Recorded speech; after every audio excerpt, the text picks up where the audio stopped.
अस्सलाम वालेकुम। पाकिस्तान जिंदाबाद। इस वक्त हम ढाका में मौजूद हैं और मुख्तलिफ सियासी जमातों यानी कि दो ही यहाँ पर बड़ी सियासी जमातें यानी कि एक है जी बांग्लादेश नेशनल पार्टी, जिसको जो साबिक वज़ीर आज़म हैं खालिदा ज़िया, उनके साहबजादे जो हैं तारिक रहमान, वो चेयर कर रहे हैं। बड़ी सियासी जमात है। उनकी जानिब से भी गुज़श्ता रोज़ हमें बुलाया गया था शेरटन होटल में और इंटरनेशनल जो सहाफ़ी हैं उनको ब्रीफिंग दी गई थी। बताया गया था कि किस तरह से उनकी पार्टी ये इलेक्शन कॉन्टेस्ट करने जा रही है। दूसरे रोज़ हमें यानी कि आज बुलाया गया इलेक्शन कमीशन ऑफ बांग्लादेश की जानिब से और ब्रीफिंग दी गई। बताया गया कि किस तरह से इलेक्शन को कंडक्ट किया जाएगा, किस तरह से मेक श्योर किया जाएगा कि किसी भी किस्म की रिगिंग ना हो और एक अच्छा इन्वायरमेंट जो है वो तमाम तर वोटर्स को, जर्नलिस्ट को और जो उम्मीदवार हैं उनको भी प्रोवाइड किया जाए। इसके साथ साथ आज का जो आखिरी इवेंट है उसमें हमें आज जो जमात इस्लामी बांग्लादेश है उनकी जानिब से शेरटन होटल यानी कि सेम होटल में सेम बॉल रूम में बुलाया गया और ब्रीफिंग दी गई और बताया गया कि किस तरह से उनके स्लोगन्स डिफरेंट हैं, किस तरह से वो बरसर इक़्तिदार आ सकते हैं। लेकिन कुछ मामूलात इस तरह के हुए कि हमें लगा कि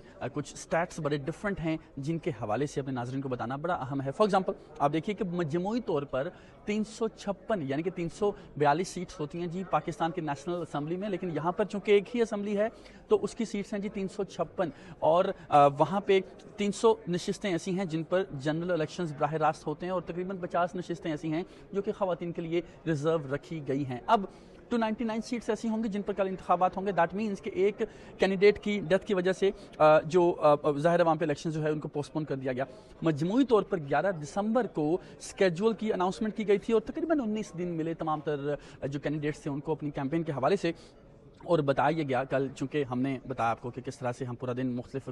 जो हल्के हैं वहाँ पे जाते रहे और देखते रहे क्या ट्रेंड है, क्या होने जा रहा है। लेकिन आज जब इलेक्शन कमीशन ने ब्रीफिंग दी तो हमें बताया कि 128 मिलियन जो वोटर्स हैं मजमूई तौर पर कल अपना हक़ राय दही इस्तेमाल करेंगे और कहा यह गया कि ये दुनिया की तारीख में तकरीबन जो सबसे बड़े बड़े इंतखाबात हुए उनमें से एक इंतखाब जो है वो ये होने जा रहा है कल के रोज़ जो इंतखाब होगा उसमें मजमूई तौर पर जो है वो 69 रिटर्निंग ऑफिसर्स होंगे, लेकिन 599 जो असिस्टेंट रिटर्निंग ऑफिसर्स हैं उनकी तादाद है और 42,950 पोलिंग स्टेशन होंगे जहाँ पर पोलिंग की जाएगी और जो टोटल स्टाफ है वो तकरीबन 8 लाख के करीब लोग होंगे जो कि इस पूरे प्रोसेस को तकरीबन जो 12-13 करोड़ के करीब वोटर्स बनते हैं उनको एंटरटेन करेंगे, इनकी वोटिंग का अमल जो है वो मेक श्योर करेंगे। इसके साथ साथ ये भी बताया गया कि 2028 के करीब मजमूई तौर पर इन 299 नशिस्तों के लिए जो खिलाड़ी हैं वो मैदान में उतरेंगे और इसके साथ साथ तकरीबन उनमें 81 फीमेल्स हैं, मजमूई तौर पर 50 पार्टीज़ हैं और उनके अरकान हैं जी 1750। यानी कि देख लीजिए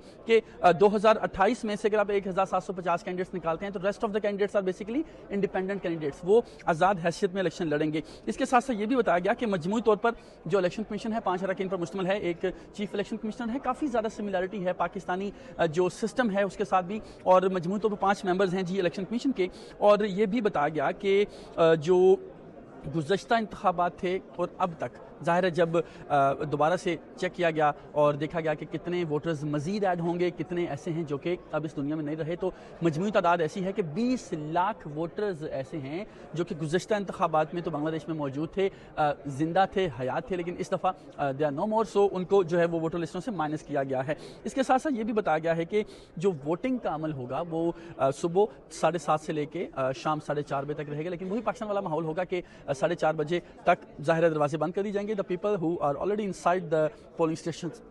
they will be allowed to cast a vote, so that means कि वो वोट कास्ट कर सकेंगे। लेकिन बताया गया है पाकिस्तान में ज़ाहिर हम देखते हैं कि घंटों लगते हैं जी काउंटिंग में, लेकिन यहाँ बताया और ये दावा किया जा रहा है कि 4 से 5 घंटों में जो पोलिंग के बाद काउंटिंग का अमल है वो बआसानी जो है वो मुकम्मल हो जाएगा। और ये भी जब एक सहाफ़ी ने क्वेश्चन किया कि अगर ज़ाहिर मुख्तलिफ कैंडिडेट्स ऐसे होते हैं जिनकी जानिब से शिकायत की जाती है, डिस्प्यूट जो है रिपोर्ट किए जाते हैं, तो उस हवाले से बताया गया है कि मजमूई तौर पर जो हाई कोर्ट है, मुतलका हाई कोर्ट है, उसके जो बेंच है वो तश्कील दिया गया है जो कि इन तमाम तर डिस्प्यूट्स को सुनेगा। और खुसूसन बड़ी तादाद है जी, ओवरऑल हम देखते हैं कि 9,000 से ज़ायद जर्नलिस्ट इंक्लूडिंग अस पूरी दुनिया से यहाँ पहुँचे और तकरीबन 40,000 से ज़ायद ऑब्जर्वर्स हैं जिनका ताल्लुक मुख्तलिफ इदारों से है, मुख्तलिफ यूनिवर्सिटीज़ के साथ है, गवर्नमेंट के इदारे हैं, इंटरनेशनल जो ऑब्जर्वर ऑर्गेनाइजेशन्स हैं उनके लोग हैं जो यहाँ पर ऑब्जर्वेशन के लिए पहुँचे और तकरीबन 9 लाख के करीब जो सिक्योरिटी पर्सनल्स होंगे वो यहाँ पर तैनात किए जाएंगे, जिनमें ज़ाहिर है अफवाजे बांग्लादेश के लोग शामिल हैं, इसके साथ साथ पुलिस और जो दीगर सिक्योरिटी इदारे हैं उनके लोग जो हैं शामिल होंगे। और 22 कैंडिडेट्स ऐसे हैं जिनके हवाले से बताया गया है कि दे आर डुअल नेशनल्स, लेकिन एज पर लॉ उनको कहा गया कि आप अपनी जो दूसरी नेशनलिटी होगी उसको सरेंडर करेंगे, उसके बाद ही you can be part of the selection process. So इसके अलावा जी जो अहम इन्फॉर्मेशन दी गई, चूँकि दंगे फसाद होने के भी और स्ट्रेटजिकली भी ये इलेक्शंस बड़े इंपॉर्टेंट हैं, खासे इम्कानात और खदशात मौजूद हैं, तो ऑपरेशंस मुख्तलिफ किए गए हैं और अब तक 22 माजरत के साथ 900 के करीब जो वेपन्स हैं वो रिकवर किए गए हैं, बरामद किए गए हैं मुख्तलिफ घरों से, मुख्तलिफ इलाकों से, जो कि इस्तेमाल होने थे कल होने वाले इलेक्शंस में, और उनको इस्तेमाल करते हुए दंगे फसाद जो है वो किए जाने थे। तो ओवरऑल जो ये सूरत हाल है इस वक्त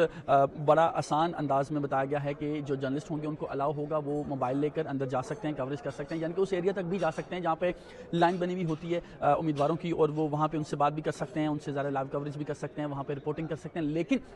वो एरिया जो कि पोलिंग बूथ यहाँ पे मौजूद होंगे, जहाँ पर ज़ाहिर है वोटर की एक सिक्रेसी होती है, वहाँ पे वोटर्स को तो जाना अलाउ होगा, लेकिन उनके साथ भी मोबाइल फ़ोन नहीं जाएगा, बल्कि सहाफ़ी भी वहाँ पर मोबाइल फ़ोन या कैमरा नहीं ले जा सकेंगे। तो जी ये सूरत हाल इस वक्त तक है बांग्लादेश के इंतखाबात के हवाले से, और अब कल देखना यह है कि किस तरह से क्या पुरसुकून पुरअमन अंदाज में बांग्लादेश के इंतखाबात हो पाते हैं, और हम आपको इस हवाले से तमाम तरह अपडेट से लम्हा बलम्हा आगाह करते रहेंगे। बहुत शुक्रिया।